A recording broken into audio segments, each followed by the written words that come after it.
Hey guys, it's M4J here and welcome back to the Jeffries network on OpenTTD. As you can see, we are in time-lapse mode. Today we are finishing the suburban routes that are coming out of the south of GSMA. Not the mainline routes, they will be done probably in the next batch of episodes that I record. Maybe the first little sections of each one will be built. But today we're looking at the suburban routes. So they are the three little two-track lines that we've got coming out of Shoreham Junction just to the south of GSMA. Two of them get built today. One of them has passengers actually starting to be transported on them as well. I put some trains out in a schedule running from GSG round the loop off through Shoreham Junction and then to hang on, I can get the name of the station up on my other monitor. Up to Garnington, that's the one. So the trains end up in a place called Garnington. We're going to be running our first 12 card DMUs as well, which is also very exciting. It means that we're starting to get into the modern world. We are still using the old DMUs that we've had all along, and we are still losing a ton of money as well, which is a little bit concerning. We have to try and find a way to arrest that. But it's good that we're starting to get these little suburban routes in as well, because it means that Guard City itself is almost at a stage where we can consider it complete for the time being. It will never be truly finished, that's the way I tend to work. Nothing is ever completely finished. Very much like Walt Disney in that effect, I'm afraid. But what it does mean is we can get to a point where we can start looking at other routes. I'm just looking to see exactly what part we're at. So this is the, I want to say northern. Yeah, this is the northern, sorry, the eastern of the three. And then we do the central one. The only one we haven't done yet is the western one. And the reason I haven't done the western one yet is because it links up to the western main line. So it makes more sense to build the western main line first and then build the suburban line that connects to it. In terms of stations, there aren't that many. I mean, there's a few. I tried to space them out as best I could. There are a couple that are fairly close together. That tends to be the way in real life as well. You go miles and miles without a town and then like 2 or 3 come along at once. That does happen. The main thing though is that we're getting these suburban lines done and we're getting some passenger flow. You might have also noticed at the start of the episode there are 2 new stations in the Shoreham area. There's one just to the direct north of Shoreham, and then there's a set of tunnels which have been shortened, because I said in the last episode I didn't want long tunnels, and then I looked at the tunnels coming out of Shoreham and realised how long they were. You can just see I'm doing some fixing here out of GSJ as well, because I've had a lot of problems with the trains and the signals. It's because I'm using the signal like conditionals, so trains can't go through if they haven't got a certain order. And what that does mean is you end up occasionally with a train that misbehaves itself, and it ends up with just as a huge mess. You may also have noticed there, I've got those signals set to unsafe waiting position, and yet the trains still wait there. So, Lieutenant Joker, if you're watching, or someone else who knows the way of signals, why is that? Why is it that when I set it to unsafe waiting position, the train still waits there? I would have thought that would have meant that the train can't stop there. It can only go through that signal if it's green, or it can only go up to that signal if it's green. So yeah, if anyone can let me know what that's all about, that would be really helpful as well. Maybe I'm using the wrong type of signal, it only works with a specific type of signal, I don't know. Anyone can let me know, that would be great. Anyway, we had the two, I say two, we had that huge set of tunnels that came out of GSMA. I've shortened them now, and there's a station just to the north and there's a station just to the south. The tunnel now only goes under the town. And I can't remember the name of the town. In fact, again, I've got the game still open on my second monitor, so let me have a look. Funningly. So we've got Funningly North and Funningly South. Funningly South serves the hotel mostly, just to the south of Funningly. Funningly North is the one that really serves the town. At the moment, the platforms only exist on the loops. But in the future they will also exist on the main lines, but only on a couple of the main lines going in and out of GSMA. The idea being that the express trains go straight through, whereas the local trains actually go and stop at those stations. In terms of the suburban routes, As I say, at the moment we've got one coming out of GSG. That's the one that goes onto the central suburban line, which is the one that we end up... I'm just looking, is it the one that works on screen now? I think it's still the northern one, isn't it? So that's that one. The one that's going to serve the line that you're watching being built now is actually going to come out of GST. Guard City St Thomas is finally going to get some trains stopping in the main platforms. At the moment it's only buses and metro trains that call there. So it's the first of the new stations is going to be served. And in fact, if I do the extension that I plan on doing from GST to GSJ, it will actually be trains from GSJ that go across through GST and then onto that suburban line. After that, I'm still a little bit reluctant to do trains out of GSMA onto these suburban lines. I might do in the future, but my rationalizing is, on the loop we've got loads of these intermediate stations, most of which connect to the metro, which also connects to GSMA. So at the moment there is a way still for passengers to transfer between the two.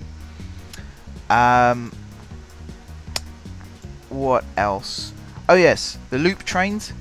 Instead of just passengers, we've now also got trains that can carry mail and food. The reason I'm saying and food is because something else that I've built off camera, which I'll show you more next week, because next week I want to work on this more anyway. I've added some more main roads like Let's Be Avenue. Mind you, Let's Be... still find that name funny. Let's Be Avenue is only really the name of the bit going through Victoria.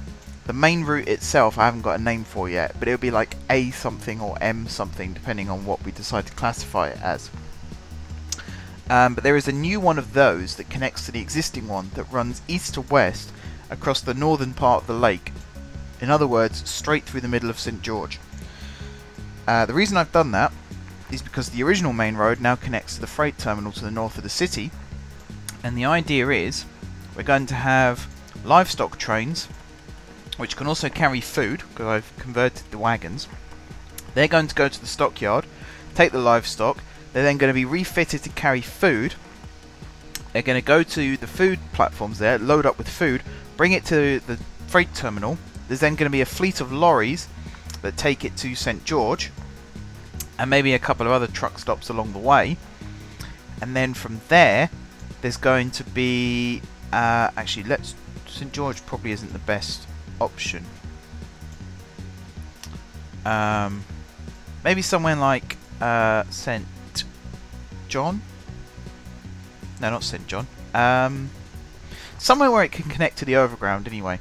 And then the overground is going to convey all of the food and mail as well. So it's kind of there to help the city grow. Apart from that, I've still got some misbehaving trains. I'm even looking at the screen now. There are some very badly behaved trains.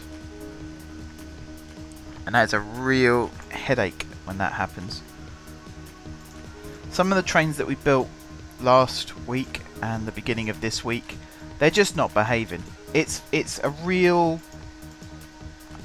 I don't know, I find myself getting more and more anguished every time I look at it, because I know that they should work, and I know that it's because I'm missing something. There's something that I haven't done that I'm supposed to have done, which is stopping them from working, and it is driving me up the wall. Basically, I need help with the trains, that is. Everything else I'm okay. But I need help with the trains, because there's something not working. And it's as I say, it's really, really, really winding me up, because I know it should work. It should be fairly obvious that it should work, but for some reason it just isn't working.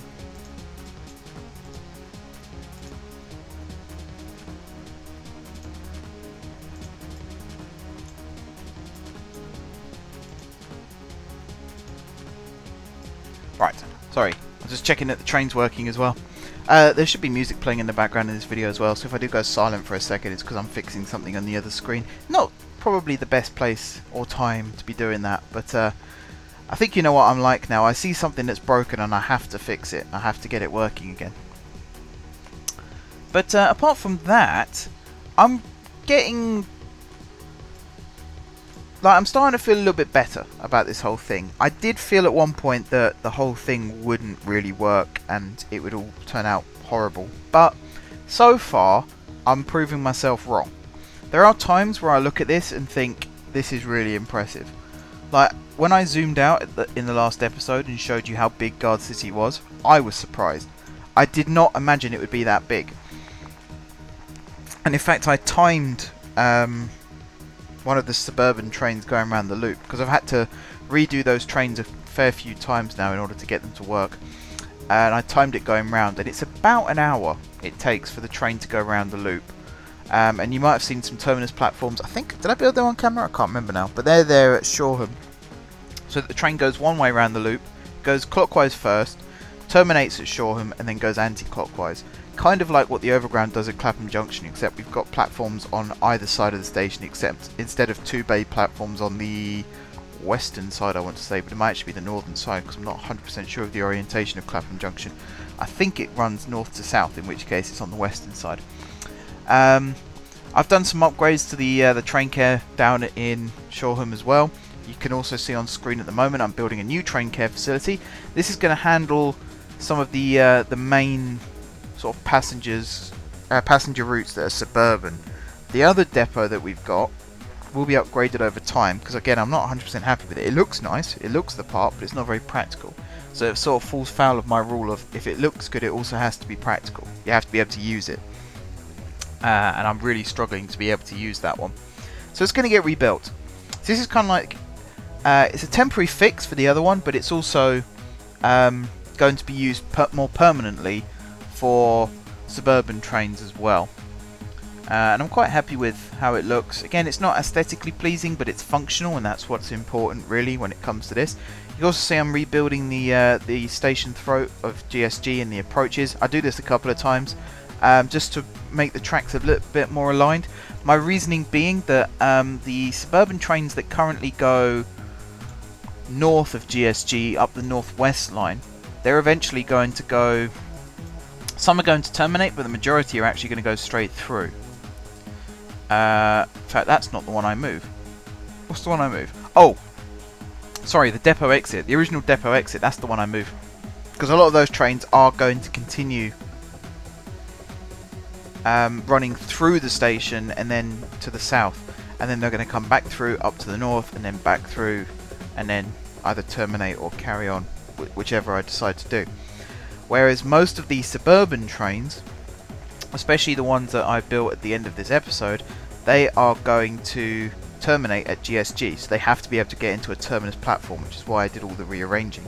Most trains that come off the loop into GSG are actually going to terminate.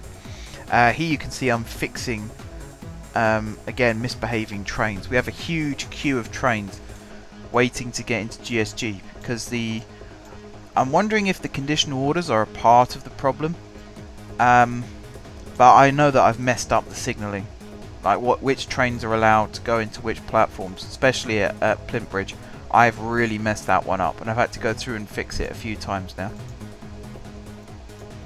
And I've got trains that are trying to get to Don'tborough, but are coming into GSG. That's how wrong this system is at the moment.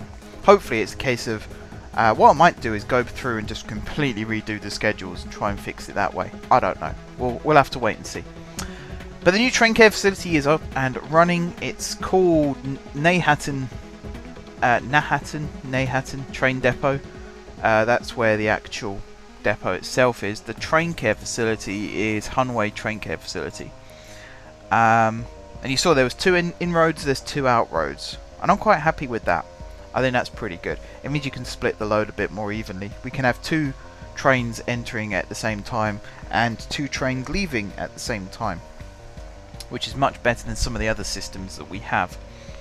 Incidentally, the Shoreham Train Care Facility, it has through roads and it also has dead end roads, depending on whether the train's going into the depot for servicing or whether it's just going out of the way to allow another train into Shoreham Junction, and then it's going back into Shoreham Junction to start the loop again.